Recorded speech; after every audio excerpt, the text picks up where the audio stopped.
Paglilingkod ko si bossing. Actually, almost 2 weeks na po yung pain ng shoulder ko. Yan ang maganda. Maayos pa agad yan. Yun nga po. Basta may nararamdaman kayo sa consistent na, almost 2 weeks na raw, mas madali pang ayusin to.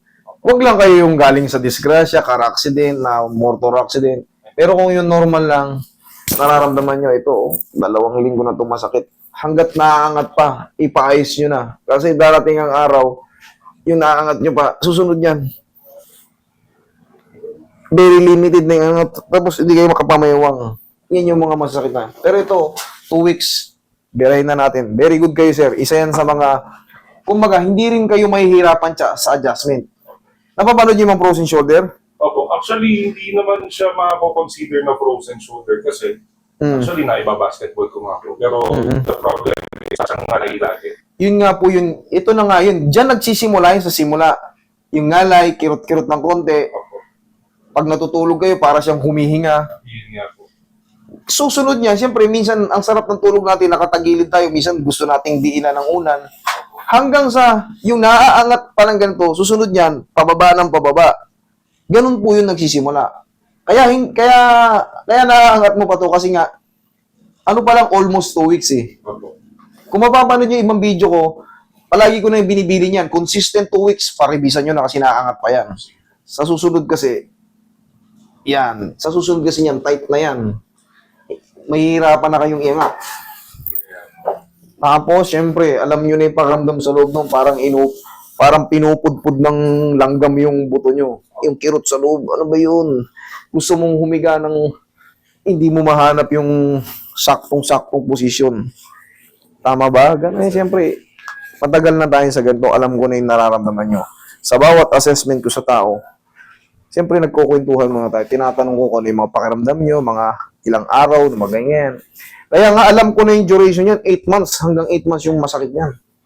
Pag nalagpasan yung 8 months, pag in-adjust, although may pain siya, pero mas bearable nyo. Pero huwag kayong magpapa-adjust ng mga, kung mahina ang pain toleration nyo, 8 months pababa. Yung ganyan lintik ang sakit nun. Kailangan magbaon kayo ng 10 kilo na sa loob kasi alam nyo na, may pain talaga. Sometimes, unbearable. Mahina yung pain toleration nyo, ihimatayin gano'n. Baklasin muna natin ito. Relax lang. Relax lang. Tsaka ito, mas smooth pa ang adjustment nito. Konting-konti lang yung, yan kita mo, very smooth lang Yung iba, pag lagotok, yung mga palag, kakandikandirit. Kaya mo, very smooth lang, wala lang. Bali mo yung shoes mo, sir, higa kang patagilid. Damay ko na yung buong likod mo para... Kasi yan, susunod niyan, yung pagganto, sir, nararamdaman mo na rin. Wala pa naman. Wag na nating intahin. Yun nga po. Huwag na nating intahin. Kasi tandaan mo, yung shoulder natin, connected yan sa clavicle.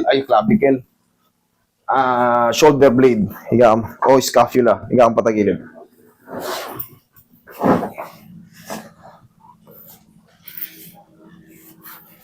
Okay, relax lang. Straight mo itong nasa ilalim. Iyo, thank you. Lamutan mo lang. Other side.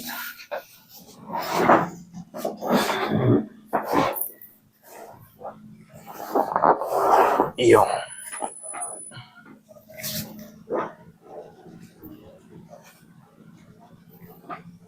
Okay, relax mo lang katawan mo. Lamutan mo lang. Sige, lamutan mo lang katawan mo. Iyo. Okay, dapa.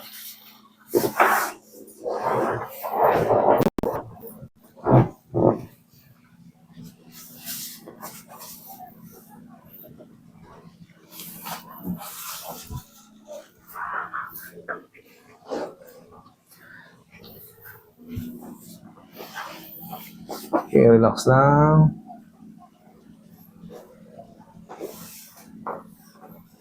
Thank you.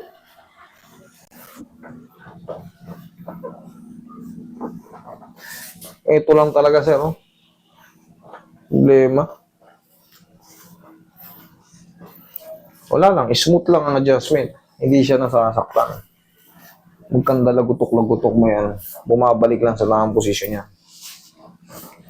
Okay. Tihaya.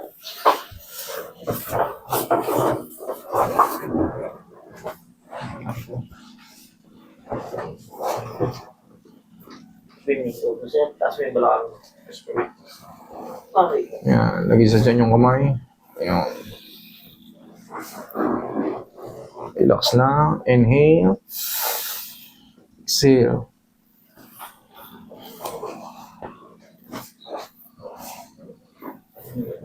Diyan lang muna.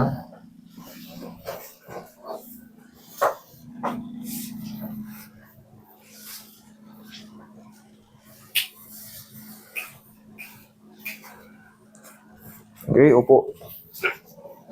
Pag ano. No, you can always count on me. That's for sure.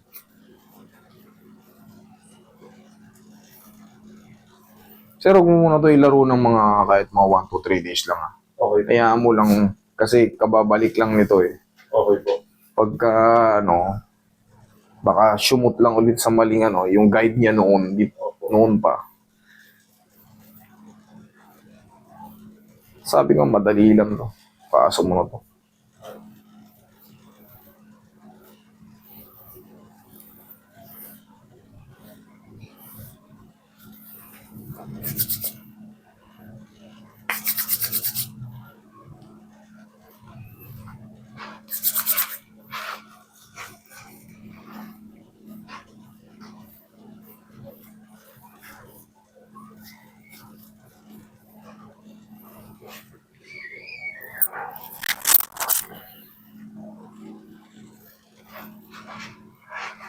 Check mo ngayon yung shoulder mo na yan. Check mo. Angat mo.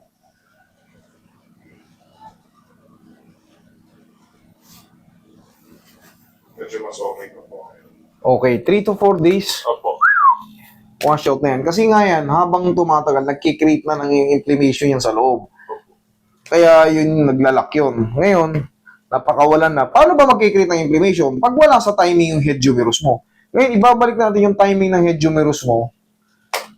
Hindi na mag-inflammation yan. Okay, sir? Sige, sir. Thank you so much. Thank you very much po.